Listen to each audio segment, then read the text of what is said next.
with WWE preparing for first round bids and more. This is Wrestling Up. My name is John and you're watching the Wrestling Report.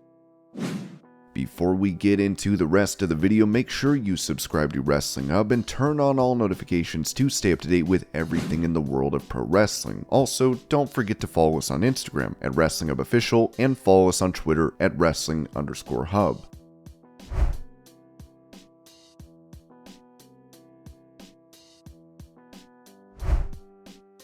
When it comes to a show for WWE taking place in Australia, the Wrestling Observer newsletter noted, the state government of Western Australia is negotiating with WWE to run a major stadium show. This would be similar to when the city of Melbourne made a deal with WWE twice to run stadium shows, one of which was a pay-per-view show. The likely city would be Perth, which recently hosted a UFC show, and many of the UFC shows outside the US are basically local governments bringing in UFC for tourism or other reasons.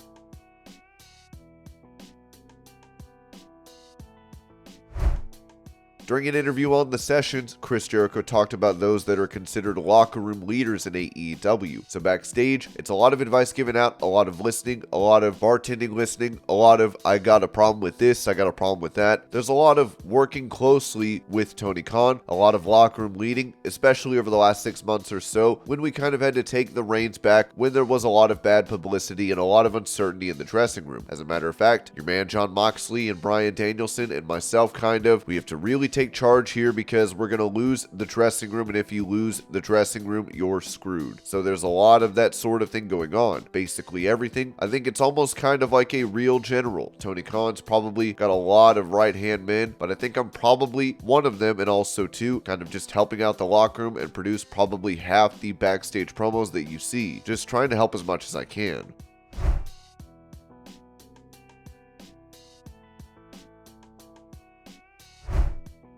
On his Extreme Life podcast, Matt Hardy touched on his time in the Hardy family office stable and why it did not work out. We actually got pretty hot at that point with the 6-man tags we were doing as heels with Big Money Matt. I really feel like we had a lot of momentum. We were doing good and we would have continued to elevate as a trios tag until we started adding people. Tony said, "We don't have anyone speaking for Butcher and Blade now. They're better when they have a mouthpiece. Do you mind if I put them with you?" I was like, "Sure, I'll do that." But then it became a little excessive. Then they had TH2. It became so watered down. I know in the notes you kind of described the HFO as the Island of Misfit Toys. I described it at the time as the Island of Misfit Toys. That's exactly how I described the group. It became so many guys that we really didn't know what to do with it, and it was kind of directionless. It just kind of ended up being people that would put other people over.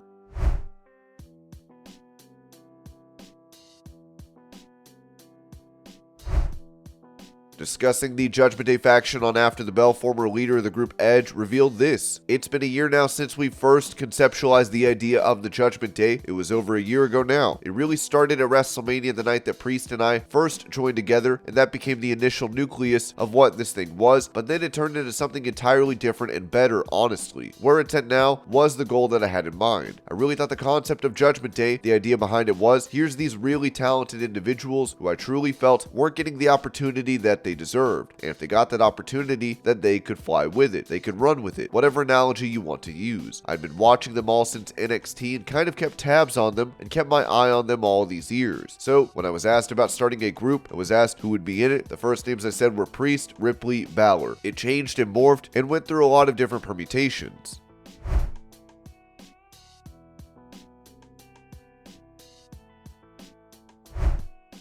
With Olympic gold medalist Gable Steveson looking to win gold once again, it seems there were plans for him in WWE that had to be canceled, with the Wrestling Observer saying Gable Steveson, who is yet to debut for WWE when the original plans were for him to debut with a monster push on Raw starting at the 2022 WrestleMania, is now talking about going back to amateur wrestling and trying to win a gold medal at the 2024 Olympics.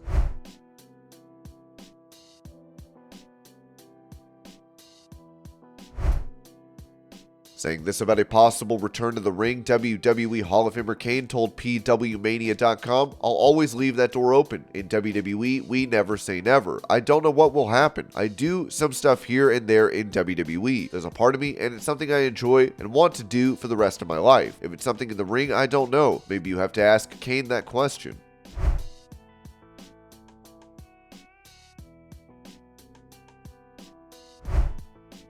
With it reported recently that Sarray is leaving NXT and returning to Japan, this was said regarding the details. Fightful Select was able to confirm the report, including that Sarray has bookings elsewhere. However, WWE has yet to comment to our numerous inquiries about her in an official capacity. Since word emerged that she'd be leaving WWE imminently, we've learned more. We're told the beginning of the end was actually early in 2022, when many of her biggest supporters were let go from NXT. Sources within the brand said that she never factored into a consistent or a major creative fashion after that. We're told by the spring of 2022 that the writing was on the wall. William Regal's departure was one that many pointed to as a turning point. Those who frequent the Performance Center said that she hadn't been around in ages and weren't given any answers when they'd ask about her. It was widely accepted within the company that the creative given to her was outright bad. Those within the company said that Sarray took great pride in helping Tiffany Stratton along during their short feud, and seemed to think a lot of the up-and-coming talent. Though there was a language barrier, we've heard no issues in her dealing with anyone, and only heard positive things about her from others in the WWE PC.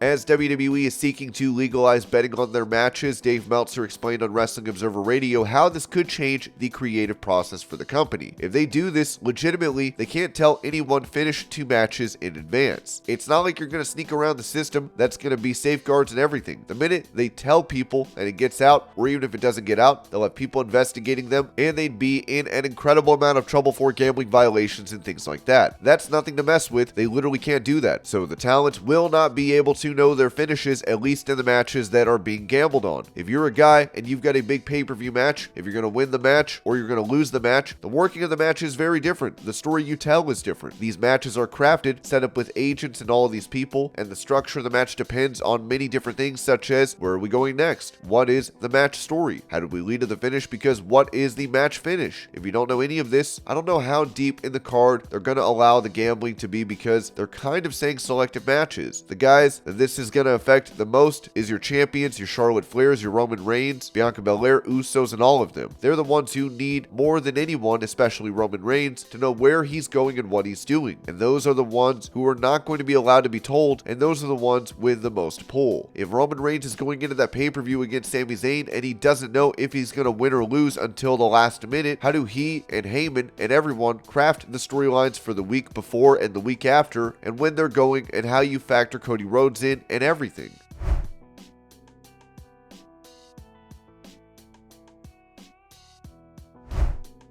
Giving a return timeline for Kofi Kingston, it was said in the Wrestling Observer newsletter that Kingston suffered an ankle injury when McIntyre did a running flip dive on several people. It was just a fluke deal. The time frame we are hearing is 5 weeks. There was concern earlier it could be longer because he may have needed surgery, and if he does need surgery, it would be lengthy. But all impressions are based on what he said publicly, and the word privately is that he won't be needing the surgery right now. The plan for the March 10th SmackDown show was McIntyre versus Sheamus versus Knight versus Cross versus Kingston for the IC title shot at Mania, but with Kingston injured, he'll be out of that bout.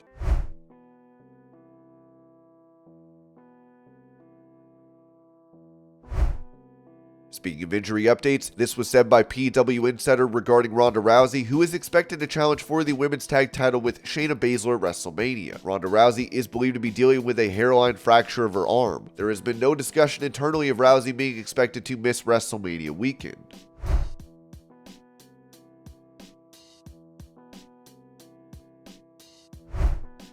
It seems that a superstar is taking a break from WWE for the foreseeable future, as the Wrestling Observer simply said that Alexa Bliss is on another hiatus for a while.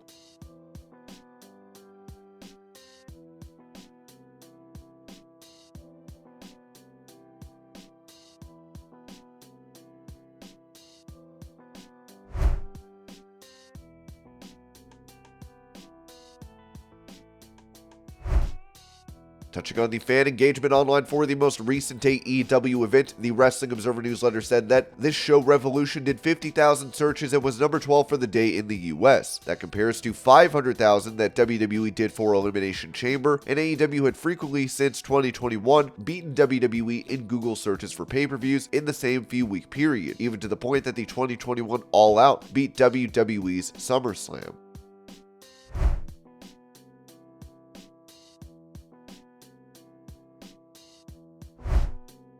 Speaking of AEW, it seems the promotion is trying to re-sign their EVPs to long-term deals. As the Wrestling Observer said, AEW is working on signing the Young Bucks and Kenny Omega to new long-term deals well before they become free agents. With the Bucks, while they may do well in WWE, it's not guaranteed, and they will have a better schedule in AEW, meaning more time with the family and also less matches, and can do their style. With Omega, he doesn't have kids, and he would likely get a major push and would have no end to having fresh opponents. It would also close the door to Japan that he's waited years to reopen, but he did at least consider and have talks with WWE 2018-19 and wasn't negative about WWE at all while making his choice to go to AEW. Khan did say he hoped Omega would be in the company for a long time to come.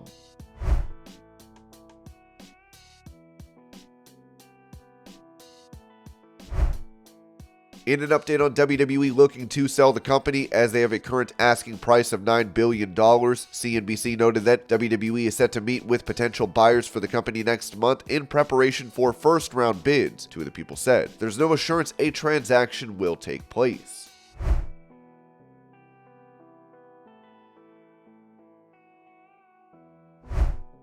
Speaking of a deal to purchase WWE, Fox's owner had this to say about those that could potentially acquire the company. As Brian Steinberg wrote on Twitter, Fox CEO Murdoch asked about WWE's relationship. If they ultimately sell the business, I hope the acquirer is as good a partner, ready to engage with them on rights when they ask, when they are ready. And this was your Pro Wrestling News Update. I hope you're all having a great day. Thank you so much for watching, and I'll see y'all later.